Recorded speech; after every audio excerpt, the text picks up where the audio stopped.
¿Sabías que uno de los personajes más importantes de la Biblia jamás pisó Jerusalén, adoraba a otros dioses y aún así fue llamado el ungido de Dios? Lo que vas a descubrir hoy no solo te sorprenderá, cambiará tu visión sobre las conexiones ocultas entre la Biblia e Irán. Desde las montañas de Zagros hasta los palacios de Babilonia, los imperios persas no fueron simples actores secundarios en la historia sagrada, fueron instrumentos clave del plan divino. En este video conocerás cómo Ciro el Grande, Darío, Jerjes y otros reyes persas no solo cambiaron la geopolítica del mundo antiguo, sino que se convirtieron en protagonistas proféticos de la narrativa bíblica. Quédate hasta el final, porque entender lo que la Biblia realmente dice sobre Irán es entender una parte olvidada del ADN espiritual de la humanidad. Imagina por un momento que tienes un mapa del mundo antiguo extendido frente a ti. Si siguieras con tu dedo las rutas comerciales que conectaban Mesopotamia con la India, pasarías inevitablemente por una región montañosa y estratégica que los antiguos conocían por diferentes nombres, pero que hoy llamamos Irán. Esta no era una tierra desconocida para los escritores bíblicos. Al contrario, aparece en las escrituras bajo nombres que revelan su importancia geopolítica y espiritual. Elam, la primera región iraní mencionada en la Biblia, se extendía por lo que hoy es la provincia de Juzestán, en el suroeste de Irán. Los elamitas aparecen ya en el libro de Génesis como descendientes de Sem, y su capital, Susa, se convertiría siglos después en una de las ciudades más importantes del imperio persa. Cuando los profetas hablaban de Elam, no se referían a una civilización menor. Este reino había desafiado por siglos tanto a Asiria como a Babilonia, y sus arqueros eran tan temidos que Jeremías profetizó específicamente sobre su destino. Media, en el norte y noroeste del actual Irán, era el hogar de los medos, un pueblo que la Biblia presenta como aliado crucial en la caída del poderoso imperio asirio. La ciudad de Ecbátana, situada en las montañas de Zagros, no solo era la capital meda, sino que se convertiría en una de las residencias de verano de los reyes persas. Cuando Daniel profetiza sobre el oso que se alzaría después del león, muchos estudiosos ven aquí una referencia al imperio medo-persa que estaba tomando forma en estas montañas. Persia propiamente dicha, la región de Fars, en el sur de Irán, era inicialmente un reino pequeño y aparentemente insignificante. Sin embargo, desde estas tierras áridas y montañosas surgiría el hombre que cambiaría la historia, Ciro II, conocido como Ciro el Grande. La providencia divina, según la perspectiva bíblica, estaba preparando en estas tierras remotas al instrumento que liberaría a su pueblo del exilio babilónico. Partía mencionada en el Nuevo Testamento durante el día de Pentecostés, completaba este mosaico geográfico. Los partos, que eventualmente sucederían a los persas, estaban entre las multitudes que escucharon a los apóstoles hablar en su propio idioma. Así, desde el Génesis hasta los Hechos, las tierras de Irán aparecen como un escenario constante en el drama bíblico, no como un decorado pasivo, sino como el hogar de pueblos que Dios usaría para cumplir sus propósitos. En el año 559 a.C., un joven príncipe subió al trono de un pequeño reino en las montañas de Fars. Su nombre era Ciro, y aunque su reino era apenas una provincia tributaria del poderoso imperio medo, algo extraordinario estaba a punto de suceder. En menos de 2 décadas, este rey aparentemente insignificante construiría el imperio más grande que el mundo había visto hasta entonces, y lo haría de una manera que sorprendería tanto a sus contemporáneos como a los lectores de la Biblia durante los siguientes milenios. La historia de Ciro comienza como la de muchos grandes conquistadores, con una rebelión. Alrededor del 550 a.C., Ciro, se alzó contra su abuelo Astiages, rey de Media, y en una serie de batallas que parecían imposibles, el vasallo derrotó al señor. Pero aquí es donde la historia toma un giro único. En lugar de destruir el reino medo, Ciro incorporó a los medos en su administración, creando lo que se conocería como el Imperio Medo-Persa. Esta capacidad de unir, en lugar de simplemente conquistar, sería la marca distintiva de su reinado. Mientras Ciro consolidaba su poder en el este, a 1000 kilómetros de distancia, en Babilonia, el pueblo judío vivía el drama del exilio. Deportados por Nabucodonosor en 586 a.C., tras la destrucción de Jerusalén y el templo de Salomón, los judíos habían pasado ya casi 50 años en tierra extranjera. Los profetas habían prometido que el exilio duraría 70 años, pero ¿quién sería el instrumento de Dios para cumplir esta promesa? La respuesta llegaría de las montañas de Persia. En 539 a.C., Ciro realizó lo que muchos consideraban imposible. Conquistó Babilonia, la ciudad más fortificada del mundo, prácticamente sin derramamiento de sangre. Los registros históricos sugieren que la ciudad se rindió desde adentro, posiblemente debido al descontento con el último rey babilónico, Nabónido. Para los judíos exiliados, este evento no fue solo un cambio político, fue la respuesta divina a décadas de oraciones y lamentos. Lo que sucedió después cambió para siempre la percepción bíblica de cómo Dios obra en la historia. Ciro no solo permitió que los judíos regresaran a su tierra, financió activamente la reconstrucción del Templo de Jerusalén. El profeta Isaías, escribiendo probablemente durante el exilio, llegó al extremo de llamar a este rey persa mi ungido, Mashiach en hebreo, el mismo término que se usaba para los reyes y sacerdotes de Israel. Por primera vez en la historia bíblica, un gentil recibía el título de Mesías. En 1879, en las ruinas de Babilonia, un arqueólogo británico desenterró un objeto que cambiaría para siempre nuestra comprensión de uno de los eventos más significativos de la historia bíblica. Era un cilindro de arcilla, de apenas 23 centímetros de largo, cubierto de escritura cuneiforme. Lo que contenía ese cilindro no solo confirmaba el relato bíblico sobre Ciro, sino que revelaba una dimensión completamente nueva de la política imperial en el mundo antiguo. El texto del cilindro, escrito por orden del propio Ciro después de conquistar Babilonia, es extraordinario por varias razones. Primero, presenta a Ciro no como un conquistador extranjero, sino como un libertador elegido por Marduk, el dios principal de Babilonia. Según el cilindro, Marduk había estado buscando un gobernante justo, porque el último rey babilónico, Nabónido, había transformado en abominación el culto al dios. ¿Te suena familiar? Es prácticamente la misma narrativa que encontramos en Isaías, solo que sustituyendo a Yahvé por Marduk. Esta no era coincidencia, sino estrategia. Ciro había desarrollado lo que podríamos llamar la primera campaña de relaciones públicas de la historia. En cada región conquistada se presentaba como el elegido del dios local para restaurar el orden religioso y liberar al pueblo de un gobierno corrupto. En Babilonia era el ungido de Marduk, en Judá era el ungido de Yahvé.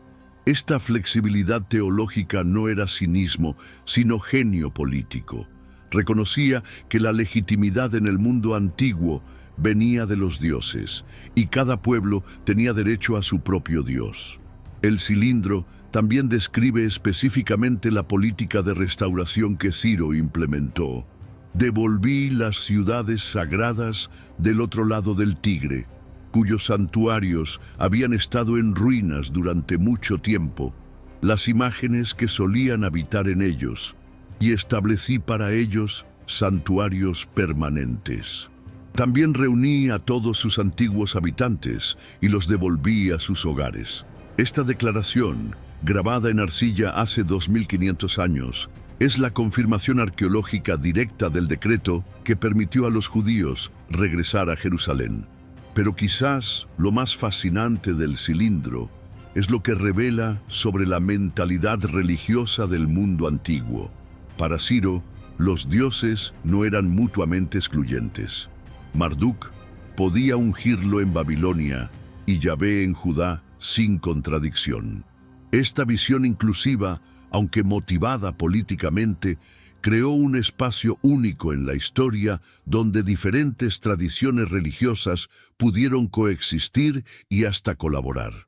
Es irónico que un rey que adoraba a Ahura Mazda se convirtiera en el instrumento tanto de Marduk como de Yahvé para cumplir sus propósitos. La historia de Daniel es una de las más dramáticas de toda la Biblia, pero muchos no se dan cuenta de que gran parte de ella transcurre no en la corte babilónica, sino en la persa. Daniel, deportado como joven durante las primeras conquistas de Nabucodonosor, vivió lo suficiente para ser testigo presencial de uno de los cambios geopolíticos más dramáticos de la historia: la caída de Babilonia y el ascenso de Persia. Su historia personal se convierte así en una ventana única para entender cómo los judíos experimentaron e interpretaron esta transición. Cuando Ciro conquistó Babilonia en 539 a.C., Daniel ya era un anciano respetado en la administración imperial. Había sobrevivido a múltiples cambios de poder, desde Nabucodonosor hasta Belsasar, manteniendo siempre su fe mientras servía fielmente en el gobierno. La llegada de los persas no significó el fin de su carrera. Al contrario, el libro de Daniel sugiere que continuó sirviendo bajo el nuevo régimen. Esta continuidad administrativa era típica de la política persa. En lugar de purgar a los funcionarios locales, los persas preferían incorporar a los administradores competentes. Las visiones proféticas de Daniel toman una dimensión especial cuando las leemos en este contexto. Su famosa interpretación del sueño de Nabucodonosor sobre la estatua con cabeza de oro, pecho de plata, vientre de bronce y piernas de hierro, cobra vida cuando entendemos que Daniel estaba presenciando en tiempo real la transición del pecho de plata, Medo-Persia, reemplazando a la cabeza de oro, Babilonia. No era solo profecía, era reportaje en tiempo real de un cambio de época. La historia del Foso de los Leones, aunque tradicionalmente situada en el período babilónico en la cultura popular, probablemente ocurrió durante el reinado de Darío el Medo, según el texto bíblico. Esto significa que Daniel enfrentó este famoso desafío ya bajo el régimen persa, lo que añade una capa de complejidad política al relato. Los sátrapas que conspiraron contra Daniel no eran simplemente envidiosos, posiblemente representaban la resistencia babilónica al nuevo orden persa, y atacar a Daniel era una forma indirecta de desafiar la política de inclusión religiosa de los nuevos gobernantes. Pero quizás lo más significativo de la experiencia de Daniel en la corte persa es lo que revela sobre la estrategia de supervivencia judía en la diáspora. Daniel demostró que era posible mantener la fidelidad religiosa mientras se servía en un gobierno pagano, siempre que ese gobierno respetara la libertad de conciencia. Los persas, con su política de tolerancia religiosa, crearon un precedente que influiría en la relación entre los judíos y los imperios durante los siguientes siglos. Daniel se convirtió en el modelo del judío de la diáspora, fiel a Dios, útil al Estado y capaz de prosperar sin comprometer su identidad. Si la historia de Daniel es drama político, la de Esther es puro thriller. Situada en Susa, una de las capitales del Imperio Persa, durante el reinado de Jerjes I, conocido en la Biblia como Asuero, la historia de Esther revela una dimensión completamente diferente de la experiencia judía bajo el dominio persa. Aquí no encontramos a un sabio consejero como Daniel, sino a una joven judía que se convierte en reina y debe navegar las intrigas palaciegas para salvar a su pueblo de un genocidio planificado. Jerjes I, que reinó del 486 al 465 a.C., era nieto de Ciro el Grande y hijo de Darío I. La historia lo conoce principalmente por sus campañas militares contra Grecia, incluyendo la famosa batalla de las Termópilas inmortalizadas en películas como 300. Pero la Biblia nos presenta una imagen más íntima de este emperador.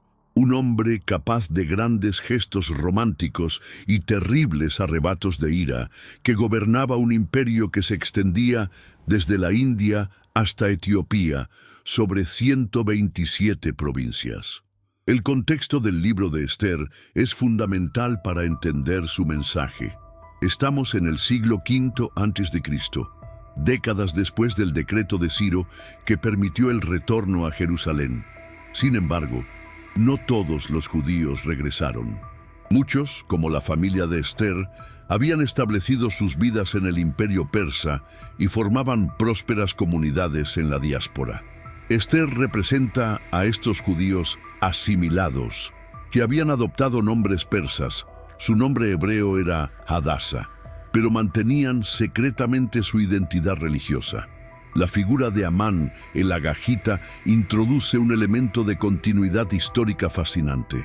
Los agagitas eran descendientes de los amalecitas, enemigos tradicionales de Israel desde los tiempos de Moisés. Que Amán ocupara una posición de poder en la corte persa muestra cómo el imperio incorporaba a élites de diferentes orígenes, pero también cómo los conflictos étnicos antiguos podían reaparecer en nuevos contextos.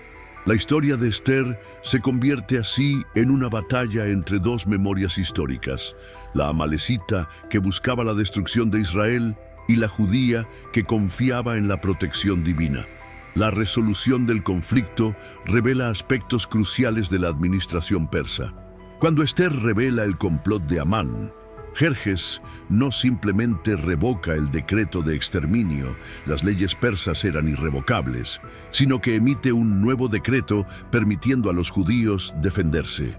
Esto resultó en lo que el texto describe como una gran victoria judía, celebrada hasta hoy en la fiesta de Purim. Pero más allá de la celebración, la historia muestra cómo el sistema legal persa, aunque rígido, podía ser navegado inteligentemente para proteger a las minorías. La historia de Esther se convierte así en un manual de supervivencia para comunidades judías que vivirían bajo diversos imperios durante los siguientes milenios. Cuando Darío I subió al trono persa en 522 a.C., el imperio atravesaba su peor crisis desde su fundación. Rebeliones simultáneas habían estallado en Babilonia, Media, Armenia y otras satrapías, amenazando con fragmentar el vasto territorio conquistado por Ciro. Para los judíos que habían regresado a Jerusalén, esta inestabilidad política tenía consecuencias directas. El proyecto de reconstrucción del templo, autorizado por Ciro casi 2 décadas antes, se había estancado en medio de la oposición local y la incertidumbre política. La historia de cómo Darío consolidó su poder está grabada de manera dramática en la roca de Beistún, en las montañas de Zagros. Esta inscripción monumental, tallada en persa, elamita y babilónico, narra en primera persona cómo Darío derrotó a 9 reyes mentirosos en una sola campaña. Pero más allá de ser propaganda imperial, Beistún revela la mentalidad persa. Darío presenta cada victoria como un triunfo de la verdad sobre la mentira, del orden divino sobre el caos. Esta cosmovisión, profundamente influenciada por el zoroastrismo, resonaría fuertemente con la teología judía. El momento decisivo para los judíos llegó cuando los samaritanos y otros pueblos locales enviaron una carta a Darío, acusando a los judíos de reconstruir Jerusalén para rebelarse contra el imperio. Esta acusación podría haber sido fatal en cualquier otro contexto político, pero Darío tomó una decisión que cambiaría la historia. En lugar de prohibir la construcción, ordenó una investigación exhaustiva de los archivos imperiales para verificar si realmente existía un decreto previo autorizando el proyecto. Lo que sucedió después es uno de los episodios más emocionantes del libro de Esdras.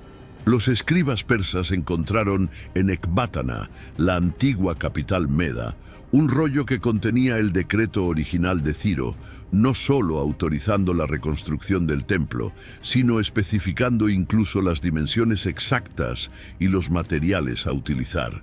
Darío no se limitó a confirmar el decreto. Lo amplió, ordenando que los gastos de construcción fueran cubiertos por el tesoro imperial y que cualquiera que se opusiera al proyecto fuera ejecutado. La generosidad persa hacia el proyecto judío era tan extraordinaria que algunos eruditos han sugerido que reflejaba una genuina simpatía religiosa. Los profetas Ageo y Zacarías, que predicaron durante este periodo, interpretaron el apoyo de Darío como una confirmación divina. Sus mensajes, preservados en los libros que llevan sus nombres, muestran una teología de la historia extraordinariamente sofisticada. Dios estaba usando el poder imperial persa para cumplir sus promesas al pueblo judío. Cuando el templo fue finalmente dedicado en 516 a.C., en el sexto año del reinado de Darío, no era solo un edificio lo que se consagraba, sino un nuevo modelo de relación entre el poder divino, el poder imperial y la identidad nacional judía. Casi un siglo después del decreto de Ciro, Jerusalén seguía siendo una ciudad vulnerable. Aunque el templo había sido reconstruido bajo Darío, las murallas de la ciudad permanecían en ruinas, dejando a los habitantes expuestos a ataques y presiones de los pueblos vecinos. Fue entonces cuando apareció en escena uno de los personajes más fascinantes de la Biblia, Nehemías, un judío que había alcanzado la posición de copero real en la corte de Artajerjes I en Susa. La historia de Nehemías comienza con lágrimas, cuando recibió noticias de que los sobrevivientes de la cautividad están en gran aflicción y oprobio y el muro de Jerusalén derribado. Este alto funcionario persa se sentó y lloró durante días. Pero Nehemías no era solo un hombre sentimental, era un estratega político experimentado que entendía cómo funcionaba el poder imperial. Su dolor se transformó en un plan cuidadosamente orquestado para obtener la autorización real para reconstruir las murallas de Jerusalén. El encuentro entre Nehemías y Artajerjes, tal como se narra en el libro de Nehemías, es una obra maestra de diplomacia antigua. Nehemías aprovechó un momento íntimo mientras servía vino al rey para revelar su tristeza. Cuando Artajerjes preguntó la causa, Nehemías presentó no solo el problema, sino una solución completa. Necesitaba permiso para viajar a Judá, cartas de autorización para los gobernadores provinciales y acceso a los bosques reales para obtener madera. La respuesta positiva del rey no fue casualidad. Reflejaba la política persa establecida de mantener las provincias fronterizas estables y prósperas. Lo que siguió fue uno de los proyectos de construcción más dramáticos de la antigüedad. Nehemías organizó a la población judía en un esfuerzo coordinado que combinaba construcción y defensa militar. Cada trabajador tenía una herramienta en una mano y un arma en la otra. La oposición era feroz. Sanbalat de Samaria, Tobías, el amonita, y Gesem, el árabe, formaron una coalición para detener el proyecto, usando tácticas que iban desde la burla hasta las amenazas de muerte y los intentos de asesinato. La reconstrucción de las murallas en solo 52 días se convirtió en una leyenda, pero el verdadero logro de Nehemías fue social y religioso. Implementó reformas económicas que protegían a los pobres de la explotación. Estableció un sistema de diezmos para mantener el templo y dirigió un gran avivamiento religioso que incluyó la lectura pública de la Torá por parte del escriba Esdras. Bajo el paraguas protector del imperio persa, Jerusalén se convirtió no solo en una ciudad fortificada, sino en el centro de una identidad judía renovada que sobreviviría a la caída del propio imperio que la había hecho posible. Para entender completamente el fenómeno persa, debemos retroceder en el tiempo y examinar las civilizaciones que prepararon el terreno para el surgimiento de Ciro. Las tierras de Irán no eran un vacío cultural cuando los persas llegaron al poder. Eran el hogar de civilizaciones antiquísimas que habían desafiado a los grandes imperios de Mesopotamia durante siglos. Elam y Media, los predecesores de Persia, aparecen en las páginas bíblicas como actores significativos en el drama del Antiguo Testamento, preparando el escenario para la revolución política y religiosa que vendría después.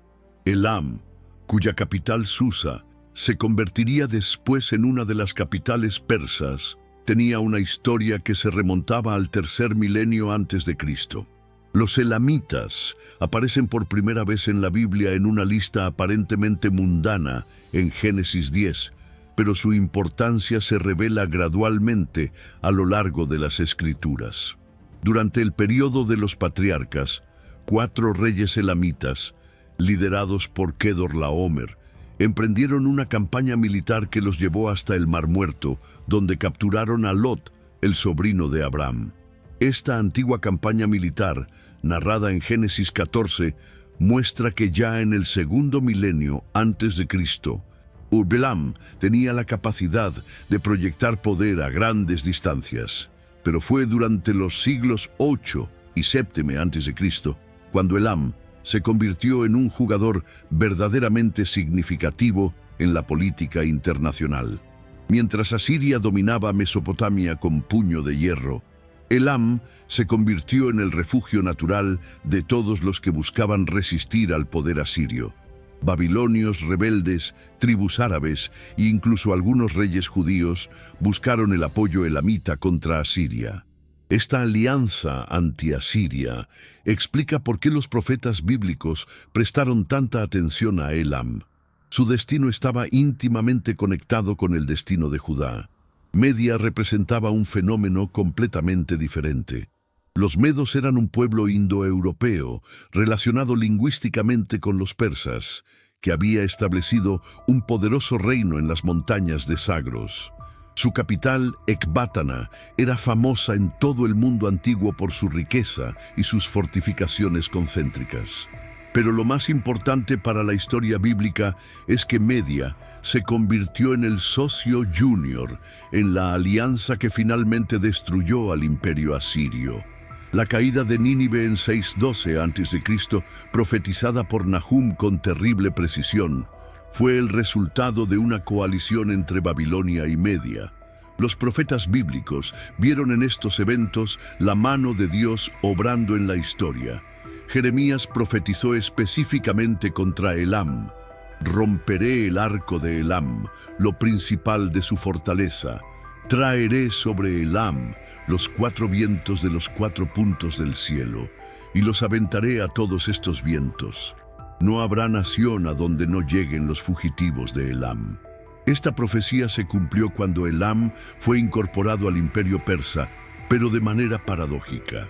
En lugar de ser destruido, Elam se convirtió en una de las regiones más importantes del nuevo imperio, y Susa se convirtió en una capital imperial.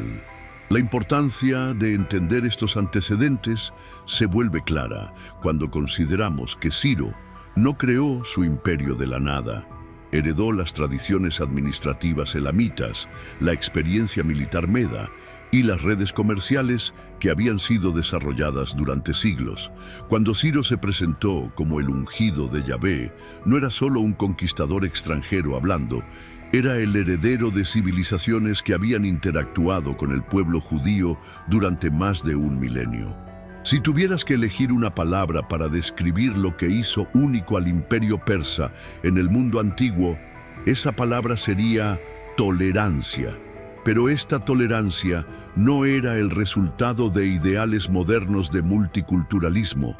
Era una estrategia política cuidadosamente calculada que los persas perfeccionaron durante 2 siglos de dominio imperial.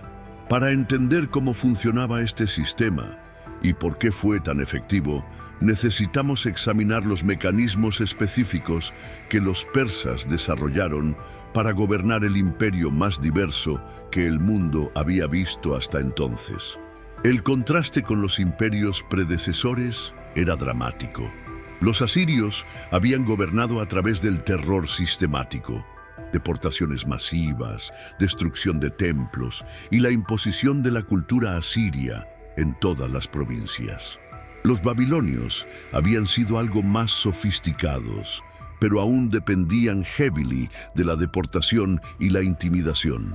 Los persas desarrollaron un enfoque radicalmente diferente basado en lo que podríamos llamar federalismo imperial.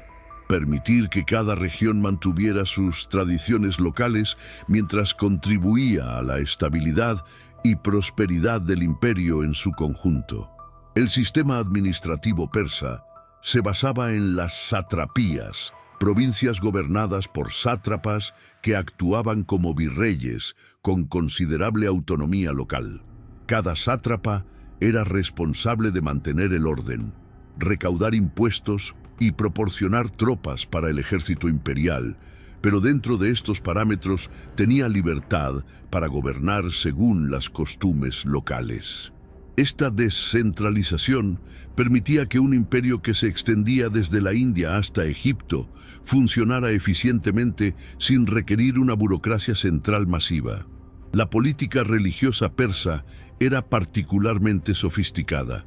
En lugar de imponer el zoroastrismo, la religión personal de muchos reyes persas en todo el imperio, los persas adoptaron una política de sincretismo estratégico. Respetaban y hasta patrocinaban los cultos locales, a menudo presentándose como los elegidos de los dioses locales. Esta política no era meramente oportunista, reflejaba una cosmovisión zoroastrista que veía a Ahura Mazda como el dios supremo que trabajaba a través de todas las manifestaciones locales de la divinidad. El sistema económico persa también era revolucionario. En lugar de simplemente extraer tributo de las provincias conquistadas, los persas invirtieron en infraestructura, el famoso Camino Real que conectaba Susa con Sardis, el sistema de correos que permitía la comunicación rápida a través del imperio, y los proyectos de irrigación que aumentaron la productividad agrícola. Los judíos se beneficiaron directamente de estas políticas. No solo se les permitió reconstruir Jerusalén, sino que el proyecto fue financiado parcialmente por el Tesoro Imperial. Esta combinación de autonomía local, tolerancia religiosa e inversión económica creó un nivel de estabilidad y prosperidad que el mundo no volvería a ver hasta el Imperio Romano. Para los judíos, este sistema representaba una oportunidad única en su historia. Podían mantener su identidad religiosa y cultural mientras participaban plenamente en la vida económica y política del imperio.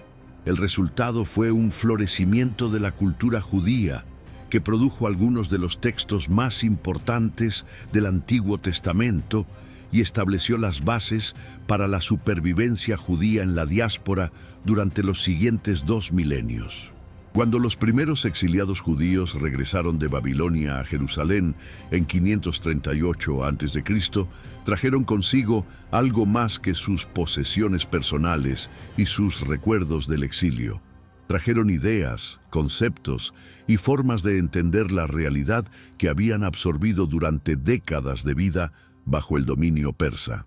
Estos cambios no fueron superficiales ni temporales, se convirtieron en elementos permanentes de la fe judía que persistirían mucho después de que el último rey persa hubiera caído ante las falanges de Alejandro Magno. Una de las transformaciones más notables ocurrió en la angelología judía. Los textos bíblicos anteriores al exilio mencionan a los ángeles de manera relativamente simple.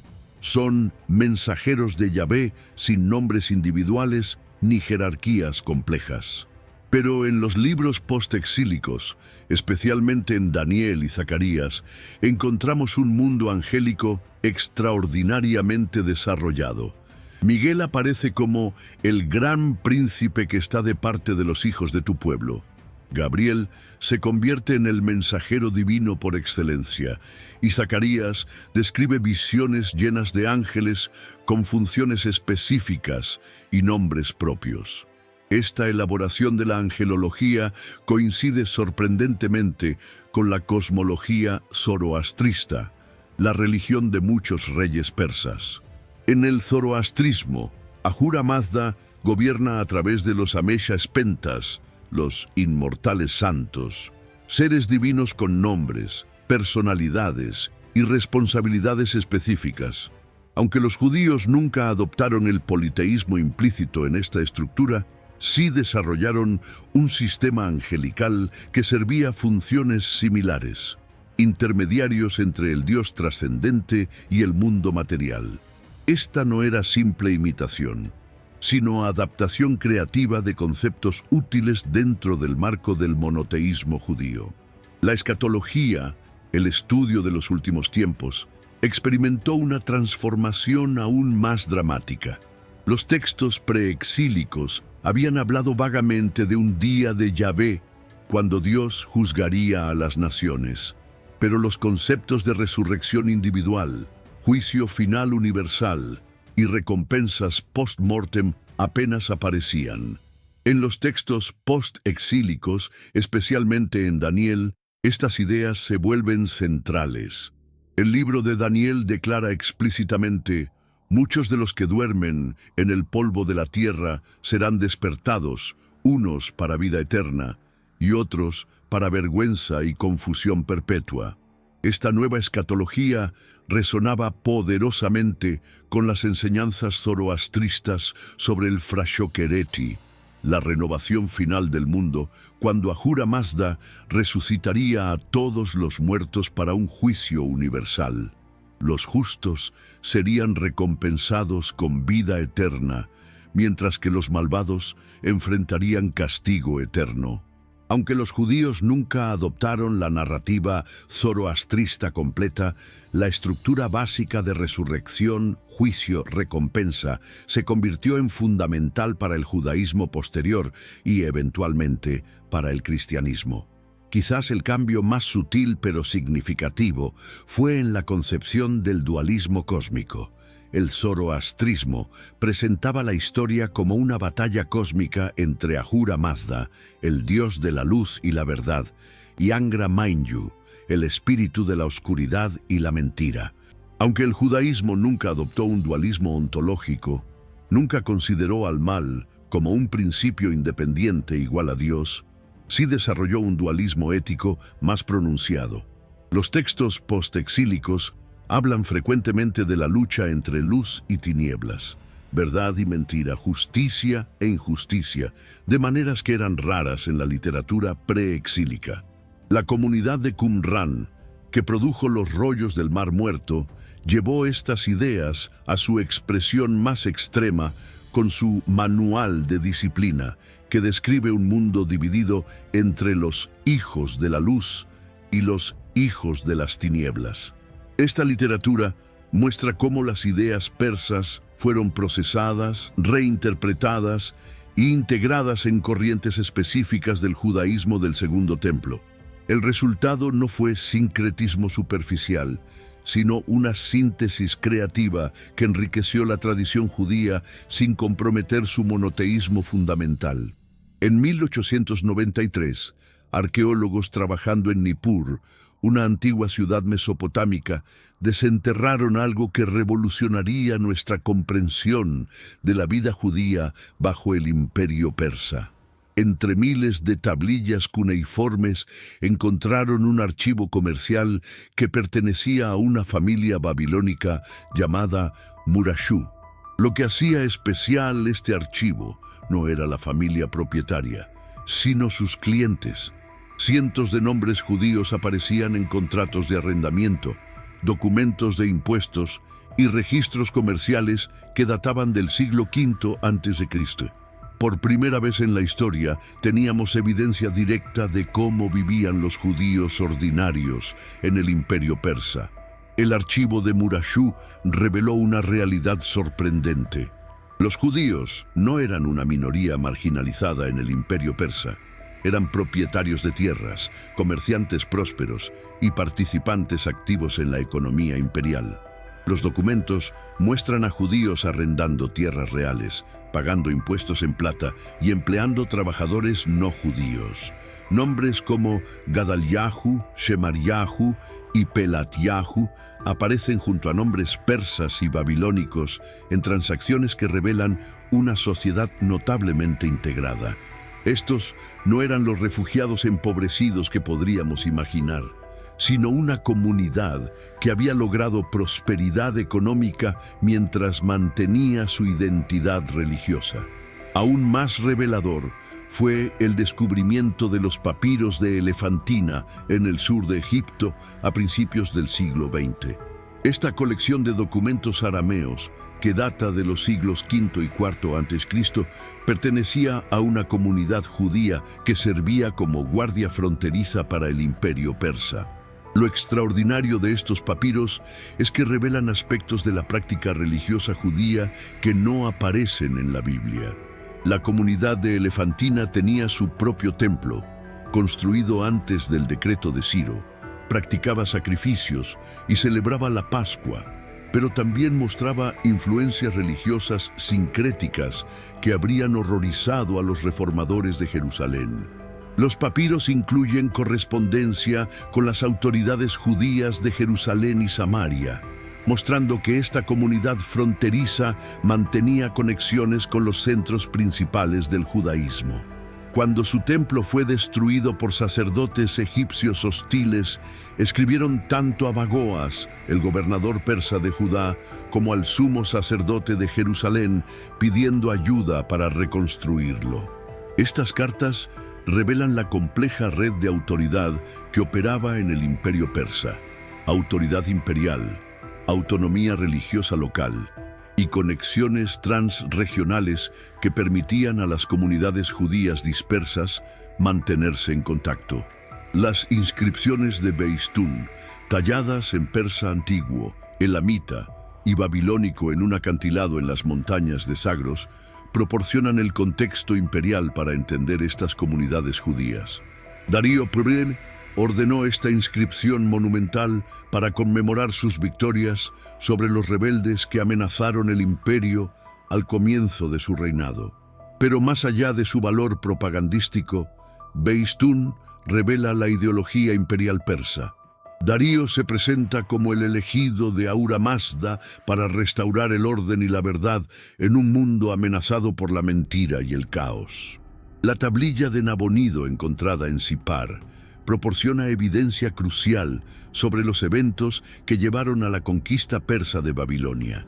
Este texto describe cómo Nabonido, el último rey babilónico, había abandonado Babilonia para vivir en el oasis de Tema en Arabia, dejando el reino en manos de su hijo Belsasar. Esta ausencia real creó el vacío de poder que Ciro explotó tan hábilmente.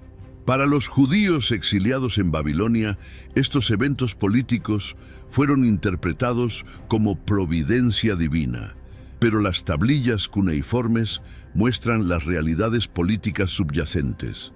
Quizás la evidencia más emocionante viene de excavaciones recientes en Persépolis, donde arqueólogos han encontrado miles de tablillas administrativas que documentan el funcionamiento diario del Imperio Persa.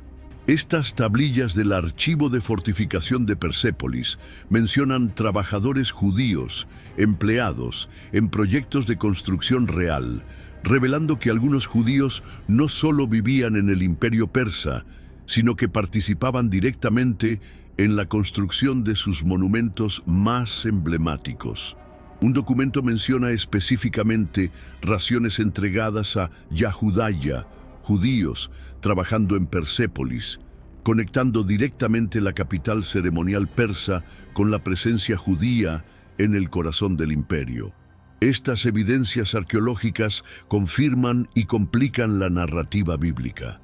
Confirman que los persas efectivamente permitieron el retorno judío a Jerusalén y financiaron la reconstrucción del templo, pero también revelan que muchos judíos eligieron permanecer en la diáspora, donde no solo sobrevivieron, sino que prosperaron. El judaísmo que emergió del periodo persa no era solo el producto de los que regresaron a Jerusalén, sino de una interacción compleja entre comunidades judías dispersas a lo largo del imperio más grande del mundo antiguo.